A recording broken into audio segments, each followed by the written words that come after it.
Sorry, George. I thought it'd be a good time in the beginning to kind of bring that up. I thought you were going to say you and I closely resemble each other. No, that for sure. I don't know how we're related. Something happened there. Someone stepped out of line. Anyway, we have William Wayne, filmmaker, is going to be on the show this evening. We're very excited to talk to him about his new film, Los Angeles. It's really, really exciting. And we have a lot in common, and you're going to find out tonight. So please stay tuned.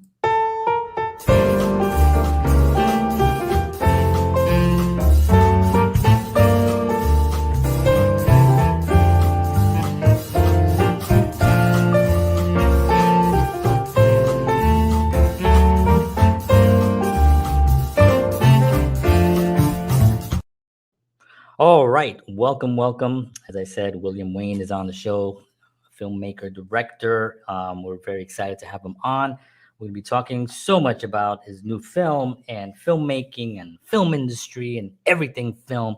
It's going to be awesome. But first, we do have a sponsor that we want to give some love to. So please, George, take it away. Thank you, sir. As always, the Counterparts Show is brought to you by Wellness Resources, a family-owned and operated nutritional supplement company providing the highest quality, clinically formulated supplements since 1985. Find out why Wellness Resources supplements are the top choice of health-conscious individuals around the world.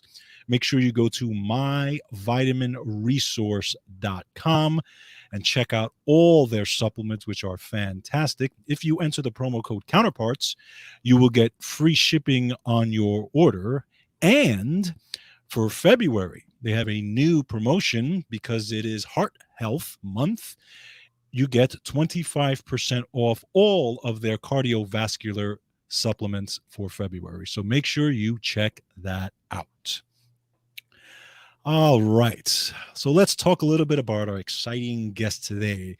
As John said, we have actor-director William Wayne, and William was born in Chicago. He studied acting at the University of Washington, and after graduation, acted in theater as well as several indie films and features, including an official selection to the 2005 Tribeca Film Festival. His first directing project was the award-winning documentary short film Honor Flight. His directorial feature film is entitled Los Angeles, a psychological thriller which opened theatrically in 2019 and can currently be seen on Amazon Prime Video. The film garnered William 2 awards for Best Actor and Best Indie Film, made for under $100,000 at Film Threats Award Show. William continues to work directing and editing commercials for advertising campaigns, and we are absolutely excited and honored to have him on the show. So, ladies and gentlemen, let us welcome Mr.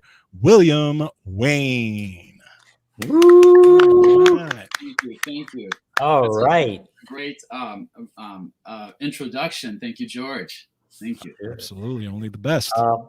Yeah, thank you so much for being on. We really appreciate you taking the time to spend with us and to talk about the industry and your journey. And George has some questions for you. As I always say, George is a little bit more prepared. He writes things down. I kind of like to just write notes and then listen and see if there's something there. Being organized. Free flow. So we're gonna just get started here. Thank you so much. I'm gonna ask George to give you the first question, and then we're gonna rock and roll. And anybody out there that's listening, if you have a question for William, please drop it right there in the comment section, and we'll put it up on the screen if it's appropriate, obviously. Yeah. Or maybe if it's not, maybe it'll be. People can call in or not call in, but message in. Good. Yeah, they can chat. Yep, we can chat with them. Cool. So, okay. Absolutely. So, right. So William, again, thank you so much for coming on. I know one of the things I found out about you is that you actually like the classics. Oh, I do. You're into the a lot of those films. I know Jimmy Stewart was a big influence on you as well. A lot of those actors and John as well. He loves Jimmy Stewart as well. So, one of the things I wanted to know about you was, as far as filmmaking, did you, was most of your inspiration from those type of films, or was it more with films that you grew up with specifically? That's a great question. I think I only realized actually when I was going into filmmaking how much I really love the classics. And it's interesting you said Jimmy Stewart, because I don't know how you knew that, but that was, I love him in Vertigo, that actually, and the film noir. I started to kind of in doing film, right, and being a filmmaker as opposed to just acting, right, where you're doing different roles and they're kind of, it's the director's piece, right? But in filmmaking, especially when you're writing a script, and you kind of have to write what you love and what you know. And so film noir, I realized, I'm like, oh my gosh, I didn't even realize I had over the years rented, right, videos and DVDs and online of like all the classics of Gilda, Out of the Past, Vertigo, all these older movies from I guess that would be the style or the genre that I didn't even realize that I loved. And so it was just very natural for me to kind of flow into that. Although I didn't know that growing up, acting, I did like the classic actors, because we lived in on an army base in Germany for a few years, and we pretty much watched the movies that my parents wanted to watch. So they'd watch like classic movies. I wasn't watching like modern day movies. I didn't have the pull. So we would watch, and there was only one TV station, which was like AFN, that spoke English. So at the time, so I pretty much just watched all these classic movies. And so occasionally we would get like we'd rent like a movie that was not really my parents' type, right?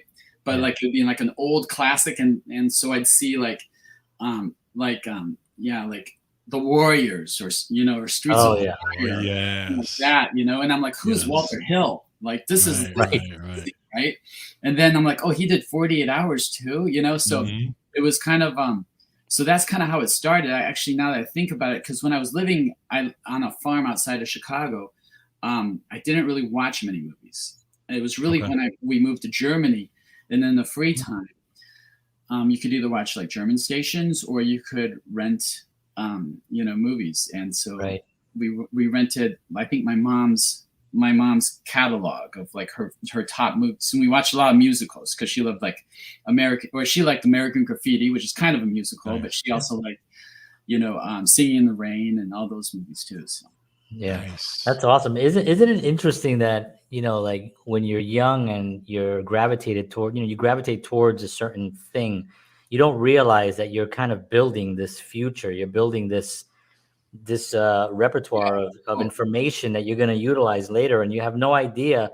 And then you look back and you're like, man, I'm so happy that I fell into that, because my grandpa was the same. My grandpa would put on these, I was raised by my grandparents mainly, and my grandpa would put on these old films. I watched The Lone Ranger and Three Stooges and Marx Brothers and all that.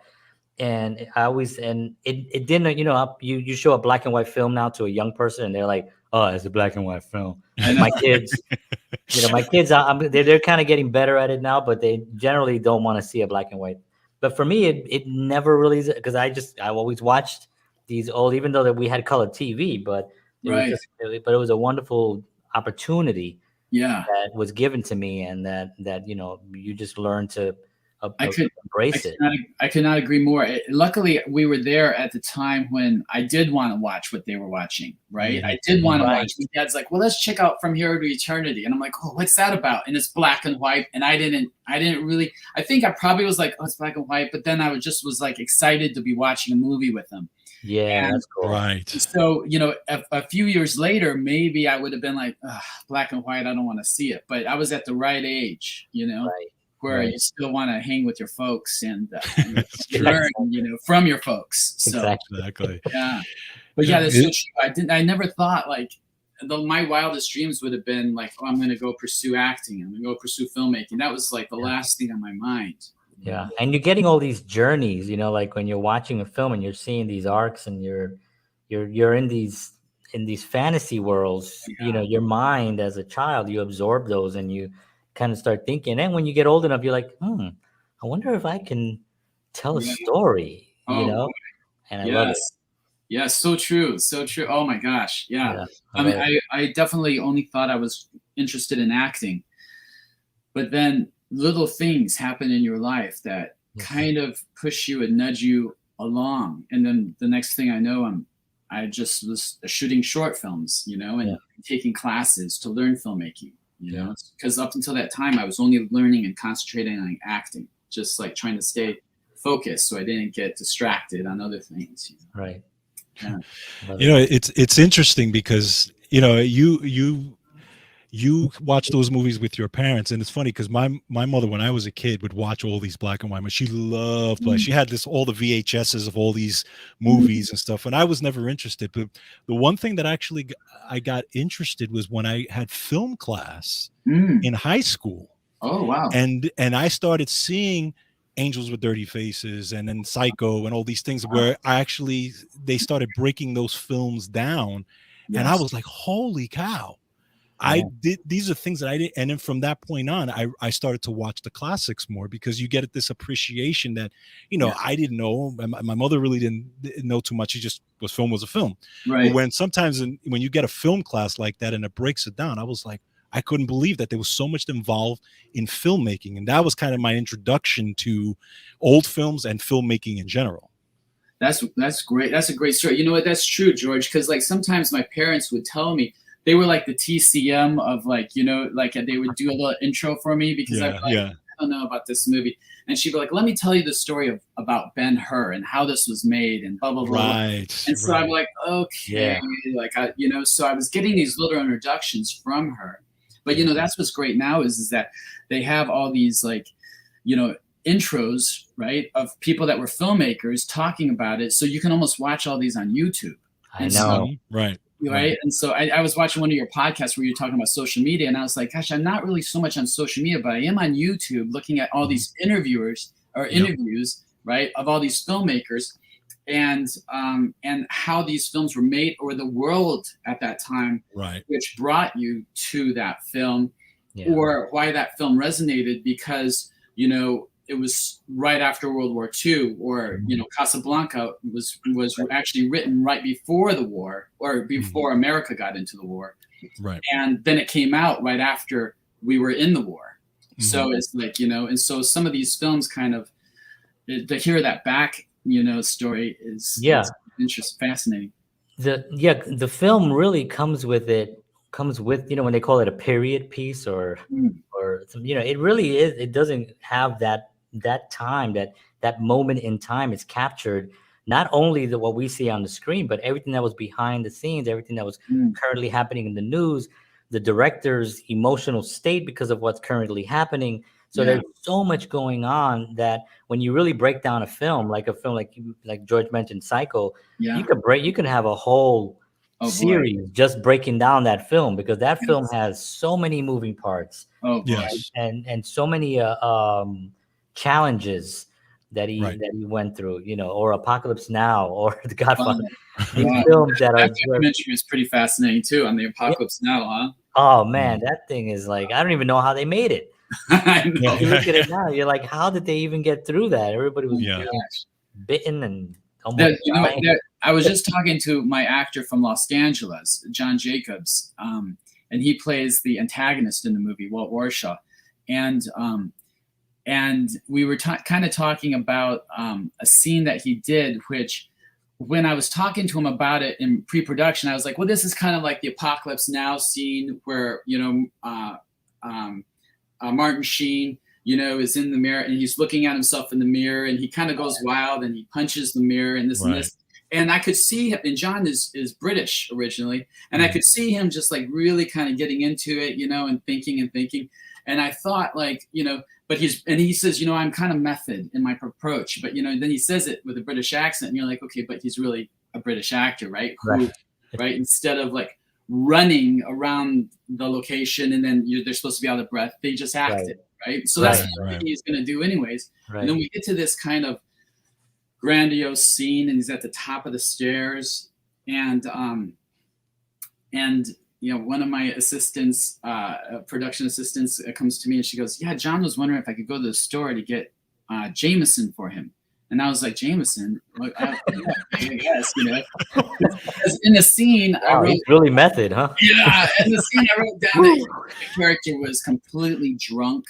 And and he was crying, and he was having a mental breakdown, and and John had acted in so many films. Like I was just like, trying to like get him to say yes to this thing, Oh, and that's actually why we even talked about it, because I saw this old email from him, and it was this great little email, and it says, "Hey, yes, I read your script, and I'm interested to take this leap of faith and journey with you, on this ambitious project." And so I was like, "Hey, I found this old email, and this," and I read it to him. It's kind of fun, Oh, that's so and, cool. and to think like at that time, that was back in 2013 or 14, right? To think that we got to this point was like, just kind of like, it kind of blew my mind on that, So anyways, we're there on the scene, and so and then my cinematographer was Anna Maria Manso, and also Eric Bodowns was another cinematographer. But for these scenes, it was Anna Maria Manso, and she says, "I think he's drunk,"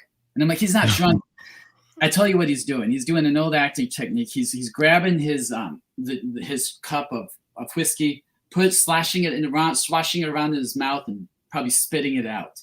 And she was like, "No, he's drunk." So I clarified this with John before I said, "Hey, I might tell the story." And he's like, "Go ahead, I don't care." Yeah. He's like, "I don't care." Yeah. So then, so what happened is he really was drunk, and so he didn't really realize that we had mic'd him, and I don't think I had brought a boom, so because it was a very small production, and so he throws his robe off in the scene, but there goes his microphone to the ground. Oh, so then at this point, now I'm acting it. So now I'm like, I'm going to go into the scene a little sooner than I was supposed to. So I go up there, try to put the robe on him. He throws it back off him, and then we kind of do a cut. And I'm like, "Hey, we need your robe on for this scene." He goes, "William," or no, he was calling me Jake throughout, right? and at this point, I'm starting to realize when he said he was really method, he really was method. He wasn't so much the British, Laurence Olivier type of actor, right? He's like, "Jake," right? Which is my character's name, Jake. There is no microphone. There's no cameras. Get these cameras out of my face, Wow. And so he really went dark and method. And then afterwards, when I said, "Hey, listen, we got to have you do the ADR," he's like, "ADR, what?" Because the microphone was on the ground. But he did give us that kind of Martin Sheen, right? Going really just dark into this world, right? And he went all out. The only difference was in the Martin Sheen scene, he had no dialogue. And in our scene, he had like a freaking monologue. The irony is he said every word, not necessarily in the correct order, but he said every word, which I was like watching every take, and I'm like, no way. He said, again, he went through the whole monologue, right? That's amazing. So that was, so the next time I work with John, I think I might say, his character is a recovering alcoholic, does not drink at a drop. I want to ask you. I want to talk also about the film as well, but I wanted to ask you a question because you mentioned the method and the British style, and you mentioned the story of the running with the Dustin Hoffman and oh yeah, that like in Marathon Man. Yeah, Marathon Man story. Yeah. And so when you're directing and as an actor and you're directing actors, that's always such a interesting thing because you're sort of like you're there as the actor, but you're also there as a director. So now you have to also kind of bring either ask for more or less or change the beats around or whatever. But when you're dealing with the method act with the different types of technique, right? Does that do you actually see that a lot? Is that something that you actually have to kind of think with? Yeah, absolutely.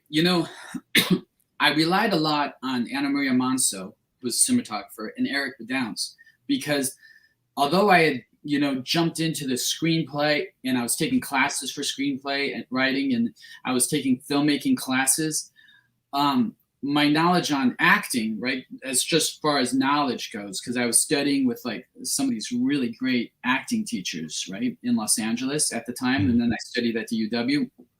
So whether or not I was a good actor is, that's a different story. But I was studying with really good teachers, right? And so I kind of knew like, and then the different methods. Like I studied like Strasberg up in Seattle, right? Mm. And I studied with Meisner, a teacher who studied with Meisner. Just not obviously not Strasberg, but a student of Oh, Strasberg. yeah.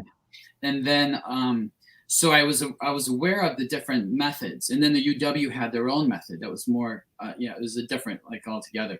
So that was my easiest part of directing. The very easiest was working with the actors, right? Oh, wow. And that was so if I wasn't really sure about a scene, and the cinematographer was like, okay, well, what did you want here in this first shot? And what I would realize is, and this is what I did later, right? After I got the flow of directing a feature, right? Is I would go to the actors and we would rehearse the scene. And then, which I should have been doing from the beginning, but my lack of understanding, I think, as a film director at the time. So we'd rehearse the scene, we'd find out where they were going to go. And then if they had any changes to make or whatever, that was no problem, right? And so, for instance, I had this great actor, John Capodici, who I met at the Newport Beach Film Festival a long time ago. And I kind of asked him, hey, he needed a ride back. And I was going to be acting in this feature film of this director. And he had just acted in that director's short film. And so the director came up to me, he's like, hey, can you drive John Capodici back? And I'm like, sure. And I had this small little RX-7, and he's like 6'3" or 6'4". And I'm like, really? He's like, I used to have a 280ZX, it'll be fine. And so on the drive back from Newport Beach Film Festival, we got a chance to talk. And then he kind of, like, I would always call him up and say, hey, I have this big audition. Can you, coach me through it? And so he kind of became a mentor. So when I had the script, I brought him the script. He goes, you wrote a script? Okay, well, let's have a table read. So he brought all these actors for a table read. Nice. And then in a different project, I did a table read with David Proval and from The Sopranos and Mean Streets. Yeah. And he says, who did you want to play, like, Angela's dad here? And I said, well, I kind of wrote an email to David Proval, but he, I didn't hear back. And I feel like, there were so many people on that table read. He probably, didn't know who I was. I don't know if he read it or whatever. He goes, no problem. Let me give him a call. So he calls up David Proval. He goes, hey, this kid I coach, he wrote the screenplay. I think he sent you an email. Take a look at it, blah, blah, blah. And then, probably within like 15 minutes later, he's like, okay, he's going to do it. He's going to do it. He's going to do it. So, yeah. So that's kind of, I don't know if that, That is like, I love that. Yeah. And that just kind of helps elevate the project. So yeah. Then when I went to John Jacobs and then I met Karina Rico, we had a mutual friend, but I didn't really know that at the time. And so when she auditioned, I think it always helps, it's like, okay, we have these veteran actors. By this point, John Capodici talked to John Aprea, who was in Godfather 2. He played Tessio, young Tessio. So we had him in the movie. We had David Proval from Mean Streets and The Sopranos, right? He was the main antagonist in season 2 of The Sopranos, right? Richie Aprile. And so, it kind of brought some credibility to, the fact that I didn't have the filmmaking credits at the time. Yeah. So, wow. That's awesome. Yeah. So I loved directing those actors. It was a dream. Right. And John Capodici, so go back to your question. John Capodici brought it every take. Yeah. Right? Oh, David nice. Proval brought it every take. And the younger actors, they brought it, but you could see that we were working our way. And I conclude myself in there because I'm, completely not of the veteran actors there, but they brought it every take. And the younger actors did, but you could see we were working our way to bring it, Right. But it was fantastic. I mean, and like Karina's performance, John Jacobs' performance, I just loved their performances. And it was a dream. Yeah, and having those veteran actors like that on set also elevates everyone else's. Definitely. Yes. You just suddenly Absolutely. you become better. You're like, because of just the energy that they bring and that confidence that they bring, and just the not so much because by that time technique is already done. Yeah. You have a style, you have a way, and there's always a technique, but it's so well grooved in. Yeah, You know, yeah. They're not really trying to like launch into their technique. You know, Right, they just pick right. up the script and they're like, you know, boom, boom, boom, boom, boom, hitting every moment as they go down through the script, and they're like, okay, you know, and they'll do it on the first take. So, you know, I always shoot a rehearsal. That's one thing I always do is I film the rehearsal, even if I don't use it, because I know that those guys are going to be on. You know? Right. And you might capture something really nice. You know.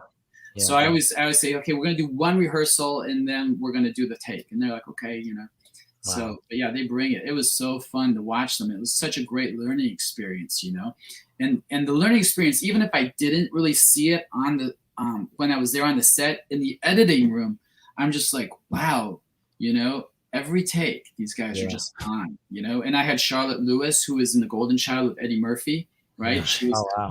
and then they brought it every take, you know. And Karina Rico, who plays Angela, the main character, she just was like so endearing in the movie, you know. And because I was kind of wondering, I'm like, you know, when we cast this, she was the last person cast, and I was like, when we cast this, I kind of need an actress that's going to be likable, because she does some things where you're supposed to be rooting for her, but she does some questionable things. Sure. But she was when she auditioned, everybody's like, okay, we found her. And we were already filming too, so I took off a day of filming, and we didn't have the main star of the movie because you know, we had to hit this launch because everyone reserved around their time, right? And so we filmed, I think, 2 weeks, and I hadn't found the right actress. We'd been auditioning nonstop. Wow. And then Karina was the last person that came in that day. And I didn't really think she was going to be as good as she was, because at that time, she had done one film, but she didn't, that was like, I think the majority of her credits was just this one film, which she starred in, but I didn't know anything about it. And she didn't really have a demo reel from it yet. So, and we had a lot of like, so it was fantastic. So she was fantastic. John, I was just so proud of the whole cast. Oh my gosh.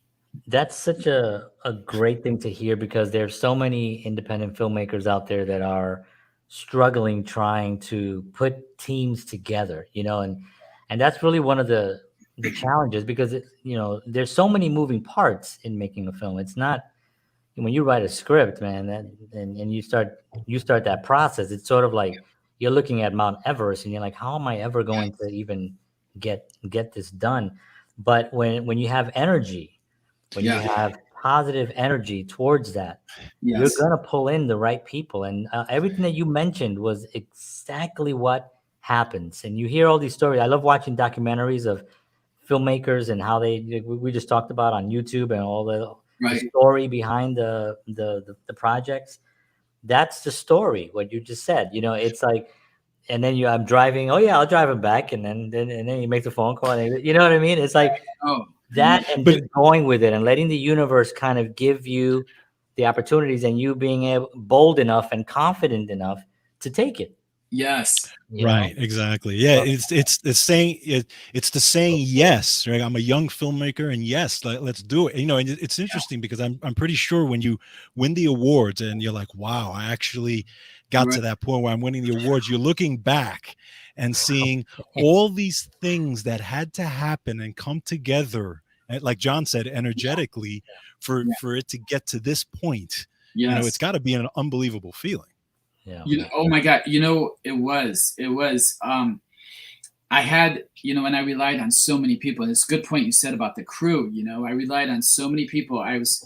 You know, obviously I studied acting, and then I wanted to write a piece, and I didn't know I wanted to direct it. And then I ended up producing some projects, just short films. And then, I started taking filmmaking classes at Glendale Community College in Pasadena and at LACC. And I was just taking filmmaking classes, right? Which are relatively cheap to take, you know? And it's not like you're spending like 40 grand or whatever it costs to go to some of these private filmmaking schools, right? Yeah. Right. I'm maybe spending $100 to go to a class, right? Yeah. And so, and I'd be bartending and learning more filmmaking and learning. And then what happened is, you have all these projects to do. So, and because I had to take a producing class because they didn't have producing classes at the other ones. So I took producing at LACC, and then I took at Glendale, I was taking a lot of filmmaking classes because PCC was really hard to get into Pasadena College. It was really hard to get into these filmmaking classes because they were always overbooked. And so what happened is that I was making friends at all these places, and those students ended up becoming my crew. Wow. Right? Which is why we had to shoot it at the time we did, because it was right before school started again. Okay. Right. Okay. Right? And then I didn't have Angela, and I was like, oh, man, maybe next year. And then Anna Maria Manson was like, no, we have to do it now. And so I was like, okay. Wow. Yeah, because I was getting cold feet, actually. I was like, I have Angela. There's some things I could fix on the script. And then she's like, I think it's now or never. So I launched into it. You know? That's great that you had someone like that can, because it's so easy for someone to say like, okay, yeah, let's go next year. Yeah. And then suddenly everyone feels good. At the last hour, I was like, maybe I better pull the plug on this before we launch in. We don't have Angela. Are we ever going to find our Angela? You know? Right. And so we just did, like, it was literally a leap of faith that way too. And then in the editing room, you know, when I had the stuff, we had like a lot of good friends, right? And I met a lot of more friends that would help me in the editing process, because some of the technical stuff was very difficult, you know? Yeah. And so, it was kind of overwhelming at some point, you know, but then you just keep going. What you do is you compartmentalize, I suppose, right? Because then if you're thinking about like this whole script, the whole script is no good. It doesn't work, you know, and then you just compartmentalize and you try to make one work. And, this kind of goes to your question there, George, you know, about film festivals and awards, right? Is that, so, you know, because I had a good 2-week, 3-week period where I was filming in like 2013 and then I was bartending because I kind of like used my budget, and I had to keep bartending in 2014, 15. Sure. And then in 2016, and I was editing, I shot some more stuff and then edited together and submitted it to these festivals, and we didn't get in any. And it was none. We didn't get in any festivals. And so I kind of knew that there was a couple scenes that really could help elevate it. And I had kind of used all my resources and from people around to help me make the story better, but it wasn't really getting to that next level, right? So what we did was we shot these, like, luckily we were able to shoot these scenes, and then I implemented it, and then I submitted again, and we didn't get in to any festivals. No. Right? But one festival, and there was one festival that was really good, and they gave me some pointers. 2 actually festivals. One of them was Dances with Films, gave me some pointers. And they said, we really like your film. It's not going to make it in our festival this year, but we just want to commend you on this and this and this. And we thought, if you want any pointers, we thought maybe this and this and this can be improved. So I'm doing those things, you know. Wow, that's really nice of them to do that. Isn't it? Yeah. And so I'm like, thank you very much. You know, maybe next year, you know, I'll resubmit it. And they're like, yeah, you know, just resubmit it next year. And then the Method Fest said to me, you know, you need to cut about 15 minutes. And so did a couple other people around that time. And I started having screenings. So I started to see when people started to squirm, right? And we were having screenings at my friend's place. So he would have it on his like thing, and random people that didn't know me, right? Through his friend were coming in to watch it that didn't know me. And he'd have like a little party. It was actually John Jacobs, my bad guy. So he'd have a little party. Okay. You know, he'd give them some cocktails. He's like, you know, let's have them drink a few so that they'll get through the whole film. You know, it's a little long, William. And so, you know, and then I'd notice, like, you know, at 20 minutes in, they'd start squirming. And so I'd make cuts. And then about like 30 minutes in, they'd start squirming around. And then, you know, once I got past the part of 45 minutes, John and I started to feel better about it. Yeah. And so that's, yeah. So, but it's so tough to watch a film when it's too long and the audience is squirming and they're like kind of looking at their watch. It's like, it's the feeling. And I remember I got up and I went out of the room and I was just like, and John's already there drinking his drink. He's like, it's too long, isn't it? And I was just like, it's way too long. I'm cutting 15 minutes tonight, you know? And then I resubmitted And I did get these great notes also from Don Franken of the Method Fest. And I says, hey, can I resubmit? But they only had like 4 more days till they were announcing. So I cut 15 minutes and I resubmitted, right? And I used all these notes that I had compiled, and I cut like 15, 16 minutes of the film, and I made it 88 minutes. Mhm. And I resubmitted, and we got in. Wow, that's so is it All-nighters, and my work was like, what's he doing? He's not coming into work. He keeps giving someone to sub in, the bartend for him. What's he? You know, like, and they're like, are you in this festival? I'm like, I'm not in this festival, but you know, I think it might be one of those things which is now or never. And so after that time, I didn't change a thing after that. You know, Right. Isn't that the lesson though? If you think about it, that whole story right there. That's the lesson, because you could have gotten frustrated. Oh, you yeah. could have said, "Oh, you know," you could have stopped at any point. And the questions you asked yourself were, okay, how can I fix this? How can I make this better? And then getting the feedback and actually accepting the help. Because a lot of people will say, no, I want to do it this way. But you actually, again, said, yes, I'll accept this help, make this better. And sure enough, you took the notes. It pushes you forward, right? So true. What I found is that they had, you know, John's friend was bringing in people that were, some of them were filmmakers, some of them were not. And maybe I would have reacted differently if I wasn't seeing them fidget in their chair. Right. But luckily, Dances with Films sent me great notes. Don Franken of the Method Fest sent me wonderful notes. And then I was at the point where I'm like, I'm willing to do whatever they say. Okay, okay, we're gonna cut this. We're gonna cut this. And unfortunately, I did cut a couple, you know, actors out that they did really, really well.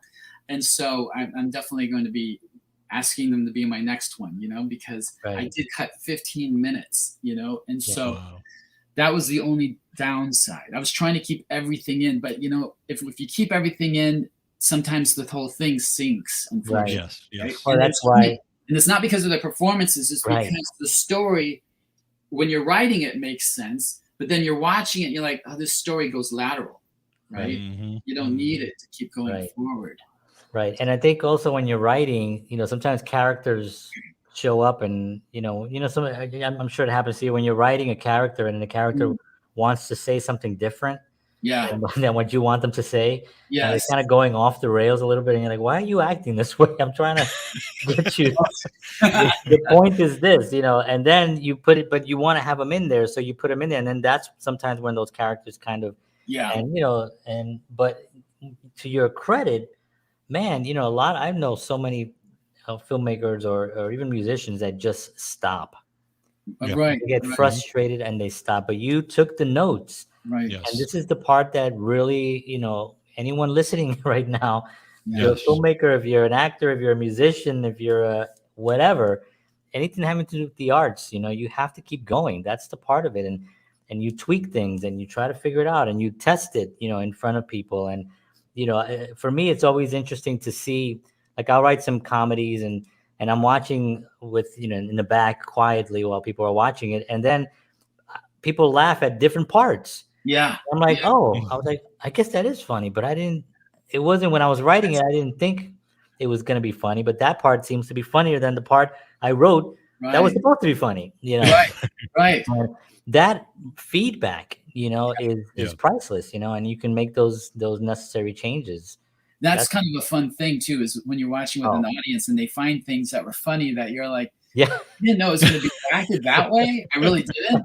Right? But okay, you know, it's like, and like, and I know that you guys are both musicians, and George, you know, and to kind of go back on that point too, is that I did play the violin from when I was young, you know, so that commitment, right? And I you know, in high school, but that commitment, you see it gets better, right? So at a young age, I saw, I mean, you know, things get better. And so I figured the same thing would be in filmmaking or in editing your film. The more you're going to edit your film, probably the better it's going to get, right? If you're getting some good feedback occasionally, hopefully, right? And it did. It got to the point where we didn't get into any festivals to where I kept editing a couple more years, and then we got into a bunch of festivals and we won awards. So Wow. it really is the same kind of thing, in my opinion, like with learning music or an instrument or in making a song. Yeah, right? Exactly. And Exactly. same thing, perfecting it. Yeah.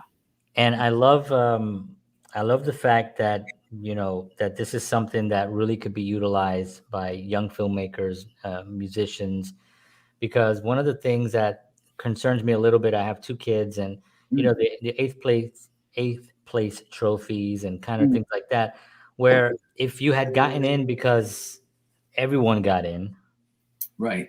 you know, would you have gone? You wouldn't have. Your film would have stayed what it was because you Yeah. thought, oh, everyone loved it because everyone said it was great, and I got a ribbon and all that. But you know, sometimes in life, you need someone to tell you this is good, but it needs that, or this is not good and it needs that. You know, such a great point. You know, obviously, I went a lot of years without getting any trophies in anything. You know what I mean? And like, I know my friends, and they have all these, you know, like trophies all the way through. Like, I have one trophy, and I'd be like, so I was really old by the time I had my first trophy.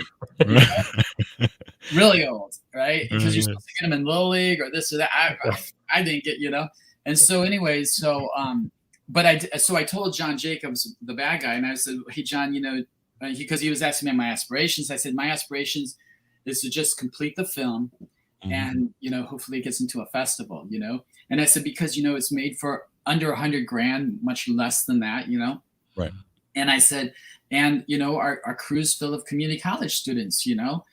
And he told me, he says, you know, because he had directed a bunch of films and he had acted in a bunch of films, and he had always acted in films he directed. He goes, I'll tell you one thing right now, William, is that when everyone is in the seats and they're watching your movie, or they're going to be watching your movie at home, no one's going to think, oh, well, it's a little movie made without much of a budget, and it's all community college students who are learning. No, they're going to think, you wasted an hour and a half of my time. Right. Mm-hmm. And so I'm like, well, I don't know if that's true. He goes, William, I've been through it. Okay. And so it elevated my game again, because I'm like, well, Casey's right. Okay. Yeah. Well, we better then in this scene here, what we really should do, you know, if we're really going all out, we need to do this, this, and this, and this, you know? Yeah. And so it did help. Wow. There's a little bit of inspirations, right? Yeah. It did help, because I'm like, well, if that's the case, then let's take another hour and redo this and this and this. Let's do this, and this and that, you know? So yeah, I mean, really, at the end of the day, right? I mean, we're entertainers. Yeah. Right. I mean, we want to change the world, and we are in our own ways, you know, in little ways we are changing the world, right? By putting in art and creating and getting people to think and to have different viewpoints.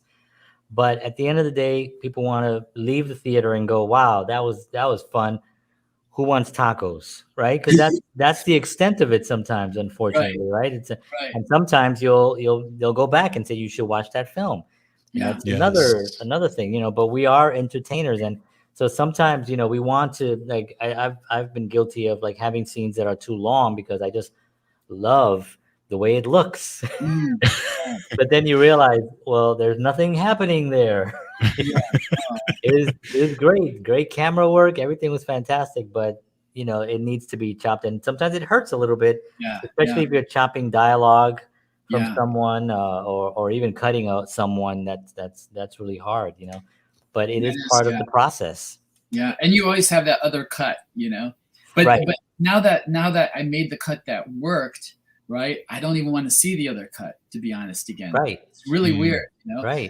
And you're like, how can the film work? Because there's certain plot points that are not discussed or explained visually if we cut these 15 minutes out. And then it was interesting, like John Capodici and John Jacobs both kind of said to me, you know, sometimes, William, it's about the journey and the ride. If the audience is having a good time, they might think on their own, well, this and this happened. So maybe this and this and this happened too, right? Right. It's more important for them to have a fun journey than to say, well, this and this happened, therefore you have to go to here to get to here to get to here, and then lay out those scenes. Just take them out because they're not working, right? Some good scenes, but they're slowing down the movie. 100%. And then the weirdest thing is nobody ever asked me like about that. They just assumed, Yeah. right? Mhm. Oh, this must have happened, right? Yeah. And so That's that was an interesting process for me, and a Yeah, great learning process. Yeah, because I think we over-explain it sometimes, right? I mean, Sometimes, you know, in our head, we know that this is what's happening because Yeah. we know the whole story, Yes. right? And we think, well, they need, but people are smart, and I think we have to give the audience, especially people who watch movies now. We've been watching films now for a long time, so they have some education in their own heads of piecing things Yes. together. That's Yes. a little challenging as a filmmaker because you know now that, okay, I have this scene here where the Yeah. guy goes in and buys a cigarette and passes by this person that he's going to see later on. I don't really need that because I'll just That's have him buy the cigarettes. That's a great point. You know what I realized too is I had my parents watching this film, but they don't watch a lot of films anymore, right? Mhm. They don't watch contemporary films, and so my film was kind of written more of like of a noir thriller, but also influenced of kind of like the contemporary storylines, right? Mhm. So they were more confused by the story, but then I noticed people that watched a lot of films were not. Right. So, Right. and you can't appease everybody, right? Exactly. So you can try to hit that very fine line the best you can go, but Yeah. some people are still going to be confused. And then the people that I noticed is that got everything were people that watched a lot of films, right? And Yeah. reviewers got it all because they're watching films nonstop. They're watching 2-3 films a day. Yeah. Right. They knew, right? Yeah. And then my parents were like, okay, so that makes a lot of sense. I didn't know that. And I was like, well, it was kind of like in this other scene, but yeah. Right. Yeah. Well, we got to make films for film viewers, for film lovers, and for people who Yes. watch films a lot. And then there's that fine line where people who don't go to films much, you can bring them along, Yeah. but they might struggle a little. Yeah. They'll get there, but really, Yeah. you want to get the films for those that are interested in watching films. Yeah, and hopefully they film have them right. Yeah, like this one here, I just realized she's on the screen. Yeah, my co-pilot. I love it. I love I it. can see her name, although she break up. But yes, I love it. So I want to actually, we want to talk more about. I always talk about the process, because it, to me is I understand, that side of it is really real to me. As far as our audience and filmmakers, someone is home right now, a filmmaker out there, or not even a film, somebody who just has an idea for a story. What do you recommend is one of the first things that they do besides just writing it? Okay. Well, so if they're a filmmaker and they have a story that they want to tell. Well, let's just say someone has a story that they want to tell, but they're not necessarily filmmakers, because during the pandemic, one of the things that really occurred, music sales went up. A lot of people bought guitars because they were home.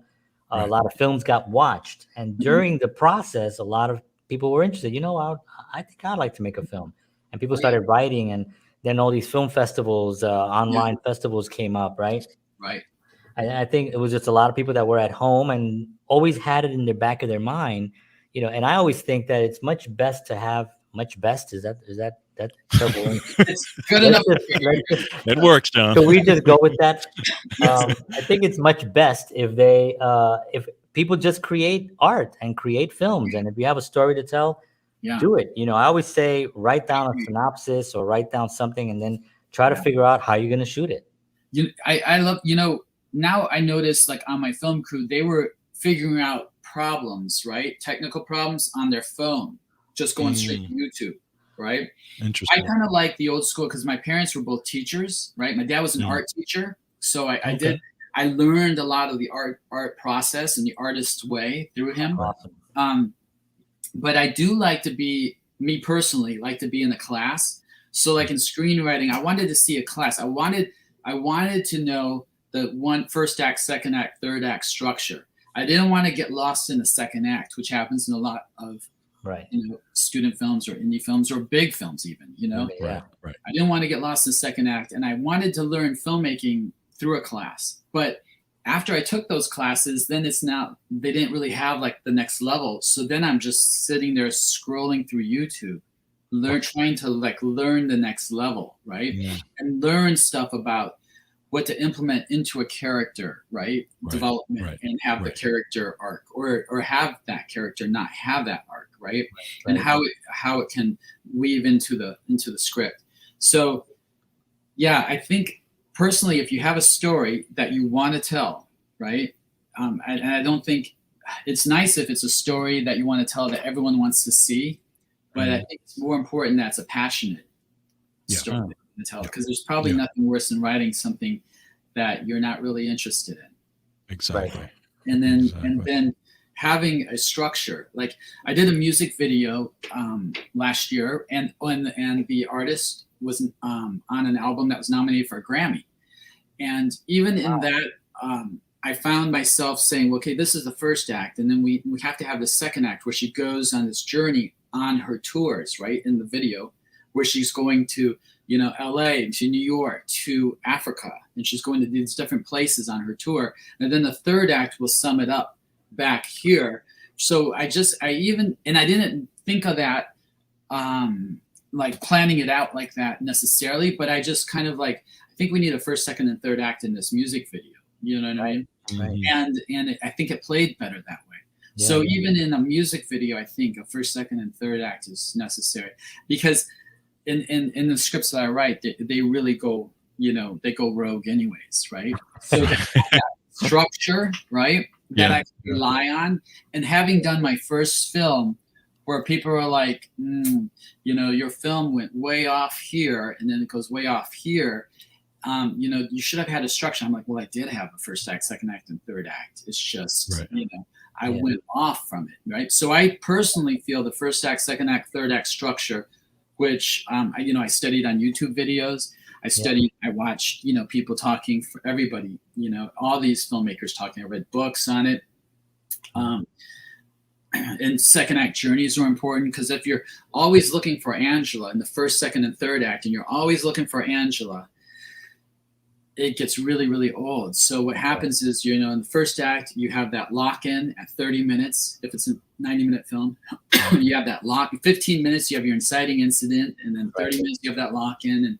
And then you start in on the second act journey, which is like, a surprise, And I felt like, my movie would really be suffering, if I didn't have those things. So that's what I would suggest, to actually follow the structure. And then you can go rogue if you want, but try to do an outline. I mean, I did an outline. I just was looking at this because this was a quick outline I did of a TV pilot, right? I don't know if you can see it, whatever, but this was like the very first outline I did. It was the first act, second act, third act, right, of an outline, and then and then of course it kind of goes off on its own, but I kind of felt that would be necessary in writing a story, and it's going to help you.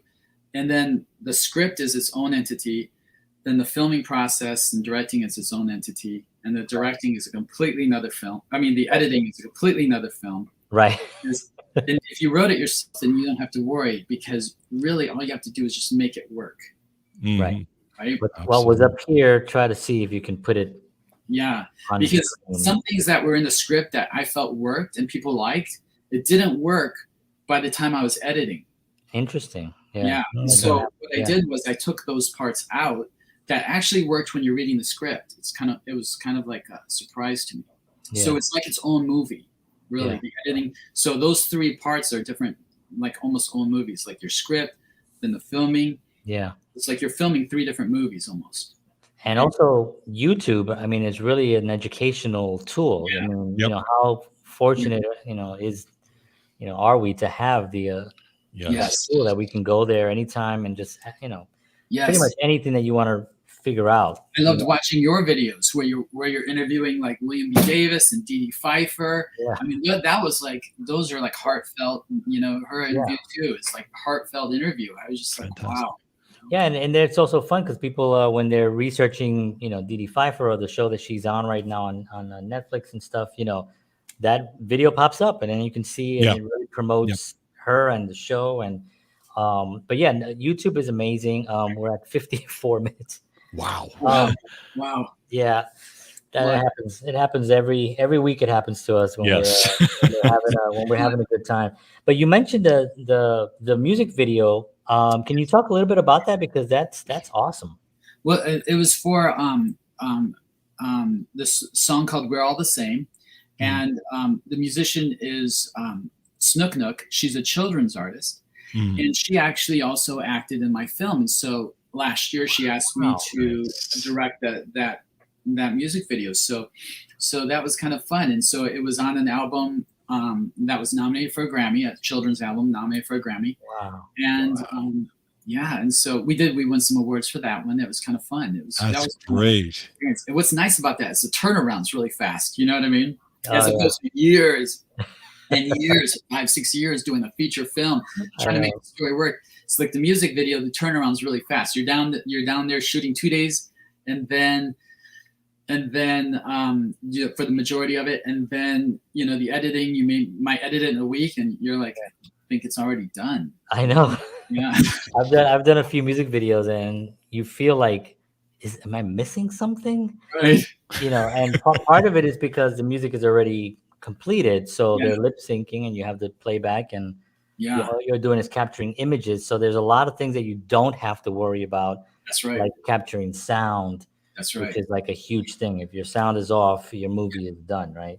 Yes. So so music videos are awesome, but that's so awesome. Congratulations on that. Yeah, absolutely. I would think that you would be very good at doing music videos, being a musician, and having that ear for it too. And I've done a few of them, and they're fun. They're fun. They're fun. Yeah. They are fun. Yeah. You're not really writing a script story of like pages or something. But music, and probably for you too. But music for me, like when I hear music, in Georgia, we've talked about this on the show before. I get images with music. Like I can close my eyes and hear a song and almost see what music video would fit to that. Yes. If I had the budget, I can make a music video off of any song I've ever heard in my entire life. And just make that, because I see something there. So when an artist will give me a song, I've had a couple of, about 3 or 4 of them that I did. I'll just listen to them and I'll say, okay, this should be this, and I'll paint a picture for them, and I'll show them what, even though they had a different idea, I'll show them, well, this is what I see. And by the end of it, they're like, oh, I love that idea. Yeah, let's do that, and it's something that I see. And so I do love that process as well. But back to you, sir. Okay. I want to actually ask you, like, your film now is on it's on Amazon Prime. Yes. So anybody can actually check it out right there. Now, yes. I'm gonna show your website here, or the website for the film as well. Oh, yes. And so please, everyone, check out the film. It's on Amazon Prime. Go to the website. Absolutely. William, we're wrapping up a little bit here. We actually sometimes go even longer. So, but we want to just let you know that we really are so grateful that you took the time to spend with us and stuff. Any last advice you want to actually give to? I wanted to throw out a shout out to the Seattle Film Festival, which is actually the SeattleFilmFestival.com. And I'm going to be a co-director of the festival this year, and I was last year also. Nice. So it's going to kind of be exciting, and it's kind of like exactly what we've been talking about, and championing indie films and filmmakers. Some of them are some of them have won huge awards. Like we had Mark Polish, who won an Indie Spirit Award, and he had his film Murmur, and then we had. And some of them are just local filmmakers from Seattle doing their very first film, and so it was like it was a great experience. I love that experience, so I'm excited that I'm going to be able to do it this year too. That's so great, and I can't think of anybody better to actually do that, and really to encourage other artists and other filmmakers to get out there and make it happen, because you did make it happen, and you're definitely an inspiration. So we really appreciate the time, and we hope you come back again. Appreciate you guys. I appreciate you guys, and I love your videos. I love watching your. Thank you, man. Appreciate it. We really appreciate that. We'll definitely be in touch. We'll be sharing this video here, this interview. We'll be sharing your film. We'll be watching it. We'll be promoting it. So we're friends for life, as we tell our guests. Absolutely. Thank you so much. Okay. Take care. Have a good night. You too. that Nice. is the dude, Yes, absolutely. right? What a great conversation, right? What That an is the dude, amazing man. And conversation. I always like, because we're at an hour, and I always feel like, can you stay another hour? Because there's so much more you can get into. It's Well, incredible. that's the It's thing, really, and and because it's such a big industry, we could have yeah, talked about just approaching a character. We yes, could have talked about approaching a scene. We could have talked right, about getting your film into festivals. What's the best, exactly. all that process, and there's so many things, but definitely hopefully he'll come back, and he had a good time tonight, and we loved having him on. So I want to thank Absolutely. everybody for tuning in. We appreciate y'all. We will see you again next week, 7 p.m. Tuesday, and next week I think we're doing it's Valentine's Day. We're gonna be Ah, doing our love love, songs. Yeah, love songs. love songs. We're gonna be doing love songs, the best love songs of all time. We're gonna be having a lot of fun. We're kind of structuring it now. Next couple of days we'll put out some stuff, but I hope you can tune in for that. And thank you everybody for tuning in. We appreciate. We love you. We thank you for the messages and everything.